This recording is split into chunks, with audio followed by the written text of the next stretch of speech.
tawakal sahabat.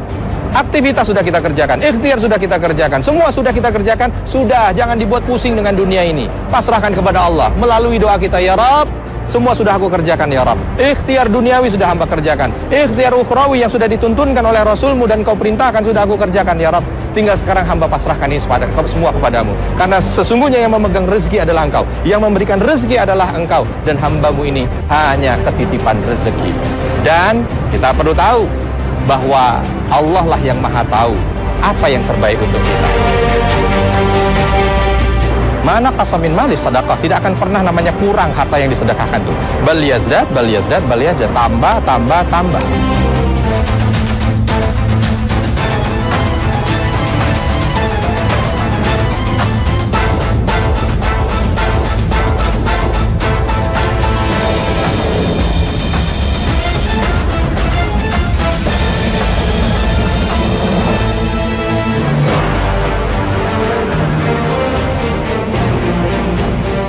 Assalamualaikum warahmatullahi wabarakatuh. Sahabat yang dicintai Allah, jaminan rizki dari Allah Subhanahu wa Ta'ala kepada makhluknya adalah jaminan yang pasti lagi benar. Untuk menunjukkan betapa maha kaya Allah yang memiliki sifat kebesarannya dan sifat maha pengasih kepada segenap makhluknya di dunia ini tanpa terkecuali. Dalam Al-Quran Surah Hud ayat 6, Allah Subhanahu wa Ta'ala berfirman, "Dan tidak ada satupun makhluk bergerak atau bernyawa di bumi, melainkan semuanya dijamin Allah rizkinya. Dia mengetahui tempat kediamannya dan tempat penyimpanannya. Semua tertulis dalam kitab yang nyata." Sedangkan setiap manusia selalu menginginkan agar mendapat banyak rizki, sehingga orang-orang di muka bumi ini mengejar dan berlomba setiap hari untuk menjemput karunia sang pemilik alam ini. Hanya saja Allah Ta'ala telah mengatur semesta raya ini sedemikian rupa, melapangkan rizki bagi sebagian hambanya dan menyempitkan bagi sebagian yang lainnya untuk suatu hikmah yang hanya Allah yang mengetahuinya. Dalam surah Al-Ankabut ayat 62, Allah berfirman bahwa Allah melapangkan rizki bagi siapa yang dikehendakinya di antara hamba-hambanya, dan Dia pula yang menyempitkan baginya. Sesungguhnya Allah maha mengetahui segala sesuatu. Lalu pertanyaannya, bagaimana cara agar kita, hamba Allah Subhanahu wa Ta'ala, bisa menjadi bagian dari umat yang dilapangkan rizki olehnya dan bisa menerima rizki dari arah yang tidak terduga? Sahabat yang dicintai Allah, alhamdulillah di waktu duha ini kita mencoba untuk datang ke Jabal Rahmah ya. Di belakang saya ada Jabal Rahmah. Di musim seperti ini ya, banyak sekali orang berziarah ke Jabal Rahmah. Nah, tentunya ketika kita berziarah ke sini kita berharap bahwa ziarah kita mampu memberikan sentuhan hikmah ya. Jadi bukan hanya sekedar berziarah dan datang menikmati alam saja, tidak. Tapi bagaimana kita datang ke sini, kita mampu untuk mengambil hikmah dari Jabal Rahmah ini. Sahabat yang dicintai Allah, dari beberapa ada yang mengatakan bahwa Jabal Rahmah ini memiliki sejarah ya, di mana dulu Nabi Adam alaihi salam dan Hawa terpisah lalu dipertemukan di Jabal Rahmah. Saya tidak menyebut atau tidak memperdalam berkaitan dengan apakah benar tempat ini merupakan tempat bertemunya Adam dan Hawa ketika Allah turunkan ke muka bumi terpisah sekian lamanya lalu bertemu di sini. Tidak, tapi saya ingin mengambil momen terpisahnya mereka dan akhirnya mereka berdua bertemu ya. Kita tahu bahwa ketika Nabi Adam alaihi salam Allah Subhanahu wa Ta'ala sampaikan di bumi, lalu Adam juga Hawa juga disampaikan di bumi, mereka terpisah. Ada satu doa yang Allah Subhanahu wa Ta'ala abadikan di dalam surah Al-A'raf ayat 23. Rabbana zalamna anfusana wa ilam taghfir lana wa tarhamna lanakunanna minal khasirin. Ya Allah, sesungguhnya hamba telah menzalimi diri hamba. Kalau seandainya engkau tidak ampuni hamba, engkau tidak berikan pengampunan kepada hamba, maka tentu kami semua termasuk bahagian orang-orang yang merugi ya. Berkaitan dengan masalah rezeki ini, pintu pembuka rezeki. Bagaimana pintu pembuka rezeki yang dimaksud? Bertemunya Adam dan Hawa, ya, bertemu mereka di tempat ini, itu merupakan rezeki yang luar biasa karena lama terpisah. Dan ternyata salah satu yang membuat mereka kembali bertemu ini adalah taubatnya Nabi Adam alaihissalam, istighfarnya Nabi Adam alaihissalam. Sahabat yang dicintai Allah, hendaknya ini menjadi support bagi kita. Kalau seandainya saat ini kita sedang agak seret rezekinya, ada satu hajat yang ingin kita capai, kita ingin dilipat gandakan dari pendapatan duniawi ini, dari usaha kita diberkahi sehingga dia bisa menjadi besar, spirit ini bisa kita ambil. Bertaubatlah kita dan memperbanyak istighfar. Bahkan Allah Subhanahu wa taala dalam surah Nuh itu dari ayat 10 itu menegaskan, "Faqultu astaghfiru rabbakum innahu kana ghaffara yursilis samaa'a 'alaikum midrara wa yumdidukum bi amwalin wa banin." Nabi Nuh alaihissalam mengatakan kepada umatnya, beristighfarlah kalian, perbanyaklah istighfar. Maka dengan memperbanyak istighfar itu, kalian akan apa? Satu, akan diberikan kebaikan dari langit. Yang kedua, akan dilipat gandakan harta dan keturunan. Harta ada di sini. Maka ketika kita membiasakan diri istighfar, astagfirullah, astagfirullah, astagfirullah, insya Allah ini yang akan memberikan kebaikan. Maka dari ini sahabat yang dicintai Allah, marilah bagi kita yang berkeinginan untuk bisa membesarkan usaha kita, memudahkan rezeki kita, dan kalau mungkin saat ini kita merasa ada kesempitan dari harta duniawi, kita ambil nih motivasi ini. Perbanyak diri kita untuk beristighfar kepada Allah Subhanahu wa taala. Coba refleksikan diri, ada tidak dosa yang pernah kita kerjakan, kita bertaubat kepada Allah Subhanahu wa taala. Karena insya Allah taubat kita dan istighfar kita ini mampu membukakan pintu-pintu rezeki dari Allah Subhanahu wa taala. Sambil berusaha, sambil menunggu, hiasi itu dengan istighfar, maka insya Allah berlimpah keberkahan dan kebaikan yang akan Allah berikan kepada kita, dan inilah poros surga.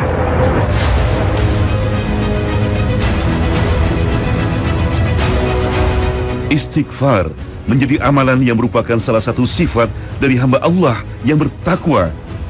Dengan amalan ini, manusia sekaligus memohon pengampunan atas segala dosa yang telah dilakukan.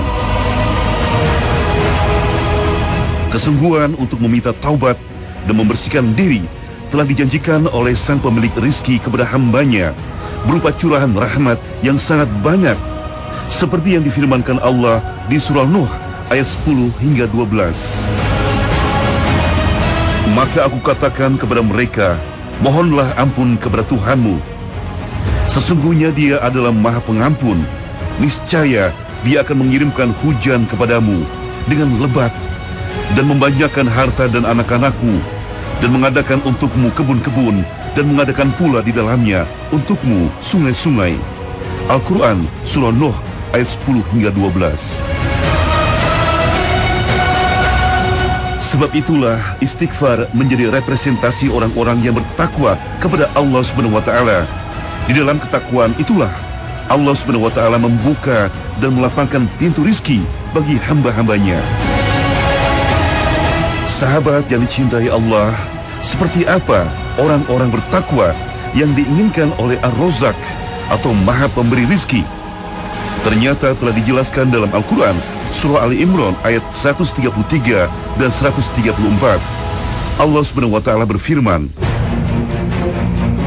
"Dan bersegeralah kamu mencari ampunan dari Tuhanmu dan mendapatkan surga yang luasnya seluas langit dan bumi yang disediakan bagi orang-orang yang bertakwa, yaitu orang-orang yang berinfak baik di waktu lapang maupun sempit, dan orang-orang yang menahan amarahnya dan memaafkan kesalahan orang lain. Dan Allah mencintai orang-orang yang berbuat kebaikan."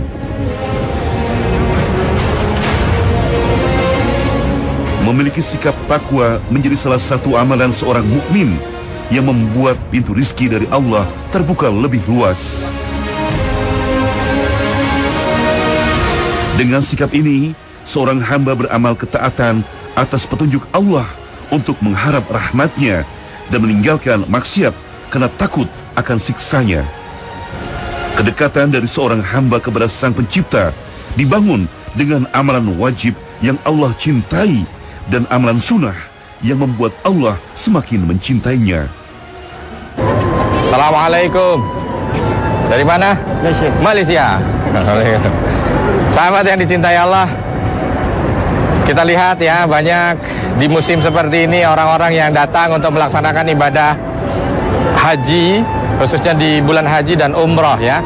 Nah, salah satu yang kita perlu tahu dari pembuka rezeki Allah Subhanahu wa taala itu adalah haji dan umroh. Ya, seperti apa yang disampaikan oleh Nabi Shallallahu alaihi wasallam dalam hadis yang diriwayatkan dari Ahmad. Tabi'u bainal haji wal umrah. Hendaknya kalian itu mampu mengikuti antara perjalanan haji, ibadah haji dan umrah. Haji, umrah, ya. Kenapa? Fa innahuma yanfiyanil faqr wadh-dhunub. Karena dua hal ini, haji dan umrah ini ternyata mampu untuk menghilangkan kefakiran dari diri seseorang. Jadi jangan dikira orang ketika berangkat melaksanakan ibadah haji dan umrah itu duitnya habis. Bukan, justru ini yang bisa membuat dia mendapatkan tambahan rezeki dari Allah Subhanahu wa taala. Maka sahabat yang dicintai Allah, boleh ini kita ambil sebagai resep pembuka rezeki. Kalau kita sedang sulit, rezeki kita susah, maka berusahalah untuk berangkat dan datang ke tanah suci Mekah ini untuk bisa melaksanakan minimal aktivitas ibadah umrah. Karena ini yang nanti akan mendatangkan kebaikan dari rezeki kita. Ini sesuai dengan apa yang disampaikan oleh Allah Subhanahu wa taala dalam surah At-Talaq ayat 2 dan 3. Wa may yattaqillaha yaj'al lahu makhraja wa yarzuqhu min haitsu la yahtasib. Orang-orang yang bertakwa kepada Allah Subhanahu wa taala akan diberikan kemudahan dalam berbagai macam masalahnya, diberikan jalan keluar dari setiap kesulitan yang dia jumpai. Dan ada tambahan lagi, diberikan rezeki dari arah yang tidak dia duga-duga. Kita tahu sahabat bahwa yang memberikan rezeki ini adalah Allah. Ar-Razik huwallah. Yang memberikan rezeki ini adalah Allah Subhanahu wa taala. Maka sudah wajar bagi kita untuk melaksanakan apa yang Allah perintahkan, berbagai macam kebaikan yang itu bisa mengundang rezeki dari Allah, karena Allah yang memberikan rezeki. Jadi bukan hanya sekedar berpangku pada usaha dan ikhtiar kita saja, tidak. Tapi bagaimana kita mampu mencoba untuk melakukan hal-hal yang sudah disampaikan oleh Allah. Salah satunya yang bisa kita coba adalah apa? Salah satunya adalah ketakwaan, ibadah dari ibadah haji dan umrah. Mudah-mudahan ini juga bisa menjadi salah satu pembuka rezeki kita. Sehingga sepulang kita dari tanah suci ini, Allah Subhanahu wa taala bukakan pintu rezeki yang berlimpah, berkah, dan kebaikan itu Allah berikan kepada kita, dan inilah poros syurga. Haji dan umrah menjadi sebuah ibadah kepasrahan kepada Sang Khalik. Rasulullah pernah bersabda seperti yang diriwayatkan oleh Tirmizi, Ahmad, dan Ibnu Majah. Sesungguhnya Allah SWT berfirman, "Wahai anak Adam, beribadahlah sepenuhnya kepadaku. Niscaya aku penuhi hatimu yang ada di dalam dada dengan kekayaan, dan aku penuhi kebutuhanmu. Jika tidak kalian lakukan, niscaya aku penuhi tanganmu dengan kesibukan, dan tidak aku penuhi kebutuhanmu." Sahabat yang dicintai Allah, sedekah dan infak menjadi jalan berikutnya untuk manusia untuk meraih keberkahan Allah. Dengan amal ini, setiap barang yang diinfakkan akan diperhitungkan dan diganti oleh Allah dengan rizki terbaik. Assalamualaikum. Antamin? India. Sahabat yang dicintai Allah, salah satu juga yang bisa membuat rezeki kita itu berlimpah dan berkah adalah membantu sesama ya. Ini ada sahabat-sahabat kita dari India, dia membantu untuk membersihkan tempat ini sehingga tempat ini menjadi nyaman ya. Jabal Rahmah ini menjadi nyaman untuk bisa didatangi oleh kita. Kita perlu tahu bahwa kenyamanan ini ada yang lain yang dia punya andil di sini. Salah satunya adalah sahabat-sahabat kita yang mungkin secara ekonomi dia kurang, tapi mampu untuk ya membantu kita membuat tempat ini menjadi nyaman dan indah. Kurangnya ekonomi mereka itu ternyata mampu menjadi kebaikan buat kita. Kenapa? Karena dengan kita memberikan infak kepada mereka ini bisa membuka rezeki yang Allah Subhanahu wa taala akan titipkan kepada kita ya. Sesuai dengan apa yang disampaikan oleh Nabi ketika berbicara tentang masalah infak dan sedekah. Mana qasamin malis sedekah, tidak akan pernah namanya kurang harta yang disedekahkan itu. Bal yazdad, tambah. Luar biasa ya. Bahkan Allah Subhanahu wa taala sudah menegaskan dalam surah Saba, "Wa ma anfaqtum min syai'in fa huwa yukhlifuh." Apa-apa yang kalian infakkan dari sesuatu dari bagian harta kalian itu, maka Allah akan menggantinya. Wa huwa khairur razikin. Dan ingatlah bahwa Allah itulah sebaik-baik zat yang memberikan rezeki. Jadi, rumusnya ketika kita sedang sulit dalam permasalahan finansial, Jangan justru kita tutup diri kita untuk tidak membantu sesama. Justru berikan ini. Karena itu investasi kita. Jadi investasi itu bukan hanya sekedar ketika kita punya usaha lalu kita keluarkan modal, usaha itu bisa berkembang, bukan hanya sekedar itu. Itu salah satu bahagian daripada investasi. Tapi ternyata sedekah ini juga investasi, karena Rasul menjanjikan, janji dari Rasul, yazdad, yazdad, yazdad, tambah, tambah, tambah. Lalu ditambahkan oleh Allah Subhanahu wa taala bahwa Allah akan yukhlifuh, menggantinya. Bahkan disitir sesudahnya dengan kalimat khairur razikin, Allah pemberi rezeki terbaik. Artinya bagi mereka yang menginfakkan hartanya akan digantikan dengan rezeki yang lebih baik. Ini investasi. Jadi kalau dalam kehidupan kita itu kita mencoba untuk memberikan satu porsi investasi kita melalui infak, bisa jadi ini yang akan menyuburkan, ini yang akan mengembangkan, ini yang akan membesarkan usaha kita, ini yang akan membuka segala macam pundi-pundi kebaikan, ini yang akan menyetop segala macam keburukan, membentengi diri kita dari berbagai macam hal-hal yang tidak baik. Maka dari itu sahabat yang dicintai Allah, alangkah bahagianya kalau kita punya kemudahan dana yang kita alokasikan untuk infak. Dan infak ini ternyata dalam agama kita adalah investasi. Mudah-mudahan dengan investasi yang dianjurkan ini, rezeki kita makin berkah dan berlimpah. Dan inilah poros syurga.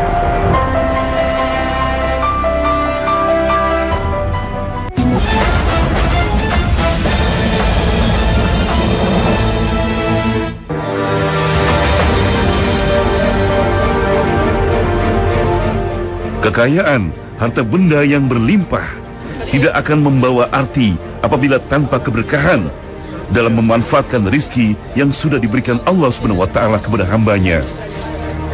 Kekayaan juga akan menjadi perusak apabila tidak membawa faidah bagi sesama umat Allah. Seperti yang tertuang dalam Al-Quran Surah An-Nahl ayat 71. Dan Allah melebihkan sebagian kamu atas sebagian yang lain dalam hal rizki. Tetapi orang yang dilebihkan rizkinya itu tidak mau memberikan rizkinya kepada para hamba sahaya yang mereka miliki, sehingga mereka sama-sama merasakan rizki itu. Mengapa mereka mengingkari nikmat Allah? Sahabat yang dicintai Allah, ini ada pertanyaan ya dari salah seorang sahabat kita yang bernama Fikri ya di Cilandak ini. Dia menanyakan bahwa, Ustaz, saya sudah berusaha semaksimal mungkin dengan berbagai macam ikhtiar. Bahkan ikhtiarnya bukan hanya ikhtiar duniawi, ikhtiar ukhrawi juga saya sudah kerjakan. Sedekah sudah, silaturahim sudah, tapi kenapa rezeki saya masih seret? Jadi apalagi yang harus dilakukan? Mungkin begitu pertanyaannya ya. Sahabat yang dicintai Allah, kita perlu tahu bahwa yang memberikan rizki kepada kita itu siapa? Allah. Dan tugas kita apa? Berikhtiar. Kalau tadi sudah disampaikan, Masya Allah, ikhtiar duniawi sudah, mungkin sudah buka toko, dia sudah memanage dengan baik. Ikhtiar ukhrawi sudah, dia sudah sedekah, dia sudah silaturahmi. Tapi kenapa nampaknya harta belum diberikan kepada dirinya, belum berlimpah untuk dirinya? Nah, satu yang harus kita kerjakan sekarang sahabat. Apa dia yang harus kita kerjakan? Kita diminta oleh Allah untuk berpasrah diri, tawakal. Tawakal. Mungkin ini yang kurang dari kita. Kita sudah merasa ini sudah. Kenapa nggak datang-datang? Kenapa nggak sampai-sampai kepada saya? Kenapa tidak dibukakan rezeki sehingga dibesarkan usaha saya? Tawakal mungkin yang kurang. Karena Nabi SAW juga sudah menegaskan, lau tawakkaltum 'alallahi haqqa tawakkuli. Kalau seandainya engkau bertawakal kepada Allah, pasrah kepada Allah dengan sebaik-baiknya pasrah kepada Allah, la razaqakum, maka niscaya Allah akan memberikan rezeki kepadamu. Kama turzaqut thair. Seperti apa? Seperti burung ini Allah berikan rezeki. Taghdu himasa wa tarahu bituna. Dia pergi dari kandangnya dalam keadaan lapar, tapi pulang ke kandangnya lagi dalam keadaan kenyang. Tawakal sahabat. Aktivitas sudah kita kerjakan, ikhtiar sudah kita kerjakan, semua sudah kita kerjakan, sudah, jangan dibuat pusing dengan dunia ini. Pasrahkan kepada Allah melalui doa kita, ya Rabb, semua sudah aku kerjakan ya Rabb. Ikhtiar duniawi sudah hamba kerjakan, ikhtiar ukhrawi yang sudah dituntunkan oleh Rasulmu dan kau perintahkan sudah aku kerjakan ya Rabb. Tinggal sekarang hamba pasrahkan ini semua kepadamu. Karena sesungguhnya yang memegang rezeki adalah engkau, yang memberikan rezeki adalah engkau, dan hambamu ini hanya ketitipan rezeki. Insya Allah istislam kita kepada Allah, pasrahnya kita kepada Allah, tawakalnya kita kepada Allah, itu yang mudah-mudahan membuka pintu-pintu kebaikan, membuka kebaikan-kebaikan yang sudah Allah siapkan. Sahabat yang dicintai Allah, mudah-mudahan Pertanyaan ini mampu memotivasi saya pribadi dan kita bersama. Tingkatkan ketawakalan kita kepada Allah, tingkatkan pasrah kita kepada Allah setelah ikhtiar, maka insya Allah, Allah yang akan handle, Allah yang akan berikan kebaikan itu. Kalau ini sudah kita dapatkan, maka insya Allah apapun bentuk kebaikan yang Allah berikan kepada kita, kita tetap mengira bahwa rezeki kita sudah berlipat ganda. Dan perlu kita ketahui bahwa rezeki itu bukan hanya sekedar harta, sahabat. Bisa jadi harta kita seret ya, tapi kesehatan kita berlimpah. Bisa jadi secara duniawi nominal rupiah kita dikit, tapi anak kita anak-anak yang soleh dan solehah, itu rezeki. Dan kita perlu tahu bahwa Allah lah yang maha tahu apa yang terbaik untuk kita. Kalau kita sudah pasrahkan, kita percayakan semuanya kepada Allah, kita kembalikan semua kepada Allah, dengan ini Allah akan memberikan yang terbaik bagi kita, dan Allah akan mampukan kita untuk bisa memahami bahwa inilah yang terbaik untuk kita, dan inilah poros surga.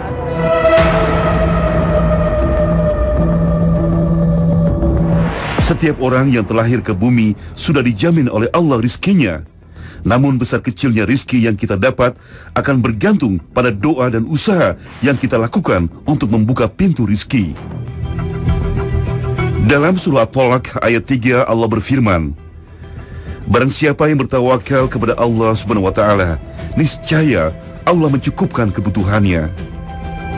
Sahabat yang dicintai Allah, semoga Allah selalu membukakan hati kita agar selalu yakin bahwa Allah Sang Rabb satu-satunya penjamin rizki.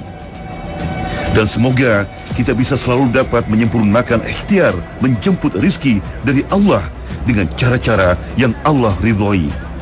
Wabillahi taufik wal hidayah. Wassalamualaikum warahmatullahi wabarakatuh.